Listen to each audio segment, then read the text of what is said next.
told us that he has a PhD and nobody should lecture him on anything. I've never seen a PhD who hangs out with class 2 dropouts, because what you do then is that you reduce the average intelligence to at least class 8. If you are just surrounded by, they say birds of a feather flock together. How are you a PhD hanging out with Sudi?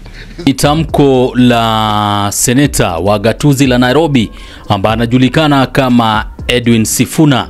Sasa tamko hili alijakaa vizuri na mbunge wa Kapseret ambaye anajulikana kama Sudi. Sifuna na wenzake walikuwa katika studios za Citizen TV pale ambapo walikuwa wanaongelelea issues kadhaa wa kadha kuhusu uongozi humu nchini. Sifuna alikuwa anasema kuwa Rais William Ruto inafaa fikirie mara mbili, kwa maana anashauriwa na mtu ambaye aliacha shule katika darasa la pili maarufu kama class 2 dropout.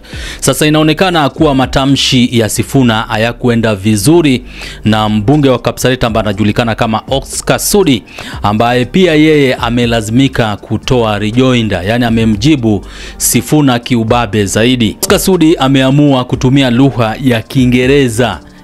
Na ni kitu ambacho jamaa huyu huwa afanyi. Sasa ni kama alikuwa anataka kuonyesha ubabe wake kwa kumenya lugha ya Kiingereza, na vile vile ameambia Sifuna kuwa yeye na Sifuna sirika moja, na hata ukiangalia kile ambacho tunachokita IQ, yani ule ujanja, anasema kuwa yeye ujanja wake uko juu zaidi kushinda Edwin Sifuna. Bado tunasubiri kuona kile ambacho kitakachofanyika kati ya Edwin Sifuna na Sudi ambaye ana ukaribu zaidi na Rais William Ruto, na mara nyingi watu huwa wanamchamba wakimwambia kuwa ibana, wewe cheti chako ama vyeti vyako ulifoji, kwa hiyo hauna nguvu ya kusimama kadamnasi ya umma na kuwaongelesha wa Kenya. Kwa hiyo nimekuwekea video ya Sudi na vile vile Edwin Sifuna pale ambapo alikuwa na mchamba Sudi, alafu majibu ambayo yalitolewa na Sudi kuhusiana na matamshi ya Edwin Sifuna. Na vile vile usisahau kusubscribe kwenye channel zetu za Habari 254 na Bonga TV pale YouTube, ndio angalau uendelee kupata taarifa zaidi. Shukran jidan, marhaba habib, tunawapenda zaidi. No matter how much time you give Ojenda and Aladwa, they will never persuade me that that Ruto is good for the country. In fact, time is up. There is very little that Ruto can do in the intervening period to save his presidency, and he knows it. That is why his allies are speaking the way that he does. That is why he is insulting the public and telling them off every turn he gets. Told us that he has a PhD and nobody should lecture him on anything. I've never seen a PhD who hangs out with class 2 dropouts, because what you do then is that you reduce the average intelligence to at least class 8. If you are just surrounded by, they say birds of a feather flock together. How are you a PhD hanging out with Sudi? That cannot be true. So we want to tell him we might not have PhDs, but we know how we feel about our country and where the country needs to be. And we will say these things, Trevor. Nobody will scare us.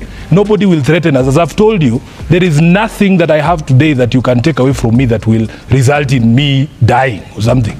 No. For as long as you don't cut off my head, it doesn't matter.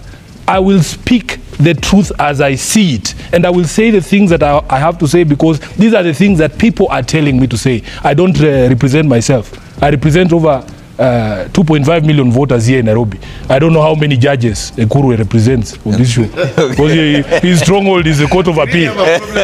You are saying that William Ruto is hanging out with standard 2 dropouts. Let me ask you a question.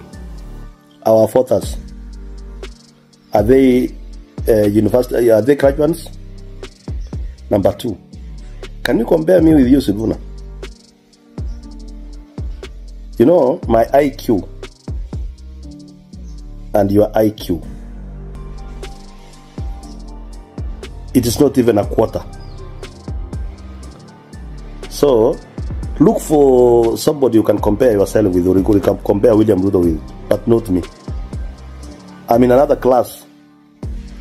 Not because I'm bragging, but you can ask my history. You don't have even a quarter of my knowledge.